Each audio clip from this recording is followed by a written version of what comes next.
এখন একটু জিরে কাঠখোলায় গরম করে নেব।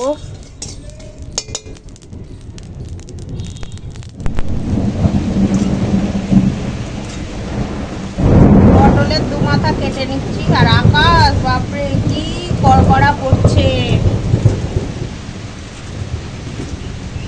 এমনি করে পটল ছাড়িয়ে নিচ্ছি। অনেক দিন ধরেই হচ্ছে যে পটলের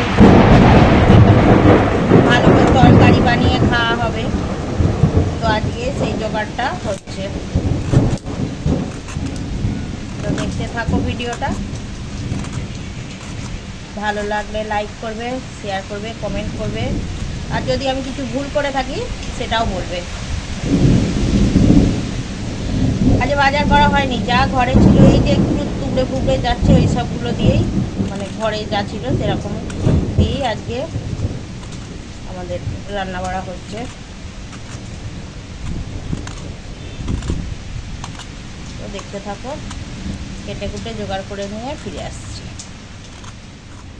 এই দেখো পটল, আস্তে আস্তে পটল, এই পটলগুলোকেই কেটে টুকরো করে নিয়েছি। আর এখানে টুকরো করে আলু নিয়েছি। তো এখন আলু পটলের তরকারি বানাবো। ঘরে থাকা উপকরণ দিয়েই আজকে খাওয়ার জোগাড় হবে। আজ বাজার দোকান কিছু হয়নি, যা আগে ছিল তাই দিয়েই হবে। তো দেখতে থাকো ভিডিওটা, কি করে আলু পটলের একটা রসা তৈরি করব। চলো ভিডিওটা শুরু করা যাক। তো দেখো সব আনাজ ধুয়ে পরিষ্কার করে নিয়েছি। এখানে আছে টুকরো করে কেটে রাখা পটল, এখানে আছে আলু, আর এখানে আছে টমেটো।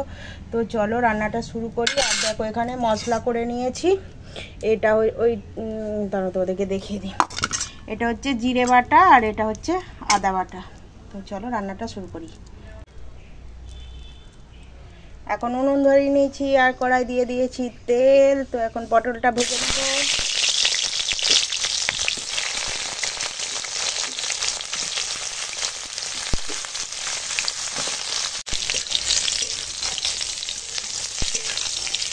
তো দেখো এখন পটলটা সুন্দর করে ভেজে নিয়েছি দু পিঠ।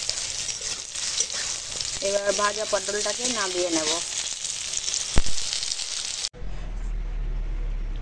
দেবো কড়াতে অল্প করে তেল, কেন কি বাকি রান্নাটা শুরু করব। এখানে আছে 5 ফোড়ন, 5 ফোড়ন দিয়ে দিলাম।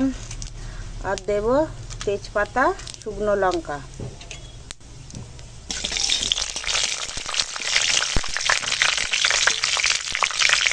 ফোড়নটা দিয়ে খুব সুন্দর গন্ধ উঠেছে। তো এখন দিয়ে দেবো পেঁয়াজ কুচি।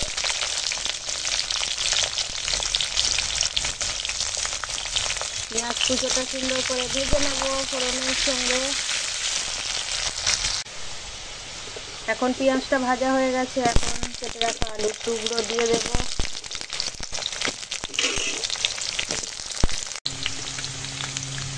এখন দিয়ে দিলাম কেটে রাখা টমেটো, আদা বাটা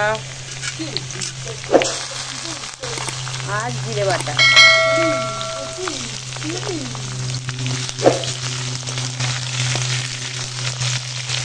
এখন মশলাটা এই আলুর সঙ্গে ভালো করে কষিয়ে নেব।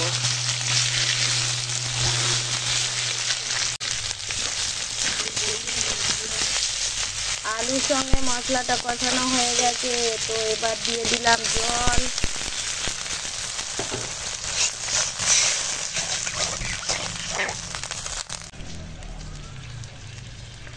এখন দিয়ে দিলাম পরিমাণ মতো হলুদ, পরিমাণ মতো লঙ্কার গুঁড়ো, আর দেব স্বাদ মতো নুন।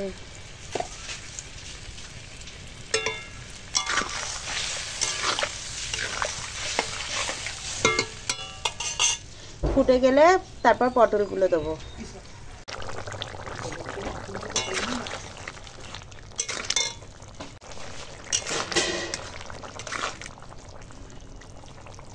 দেখি আলু সিদ্ধ হয়ে গেছে।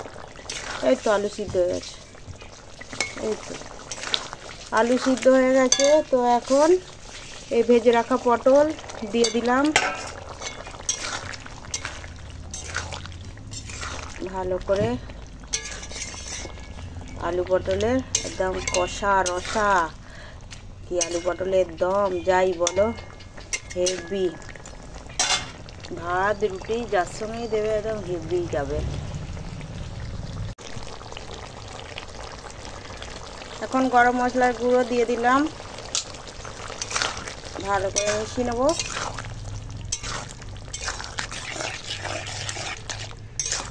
নিরামিষ আলু পটল রান্না হয়ে গেছে,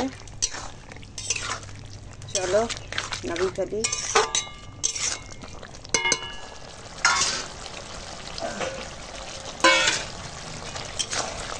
এই গরম মশলাটা দিলাম, এবার ভালো করে মিশিয়ে নেব। আর মেশানো হয়ে গেছে।